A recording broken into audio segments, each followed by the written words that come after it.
अस्सलामुअलैकुम दोस्तों, welcome back to our channel find Urdu. Elated का मतलब है बहुत ज़्यादा खुश और एक्साइटेड महसूस करना, अक्सर किसी अच्छी खबर या अचीवमेंट के बाद। जब किसी को खुशी और एक्साइटमेंट का एक स्पेशल एहसास होता है जो यूजुअली टेम्पररी होता है, तो वो इलेटेड कहलाता है।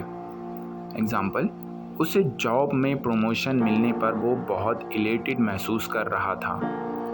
She was elated to hear that she had won the competition. वो इलेटेड थी जब उसे पता चला कि उसने कंपटीशन जीत लिया है। इलेटेड का मतलब है बहुत ज़्यादा खुशी और एक्साइटमेंट महसूस करना, जो अक्सर किसी अचीवमेंट या अच्छी खबर के बाद होता है। तो दोस्तों, ये था इलेटेड लफ्ज़ का मतलब। उम्मीद है आपको समझ में आ गया होगा। मिलते हैं नेक्स्ट वीडियो में। शुक्रिया।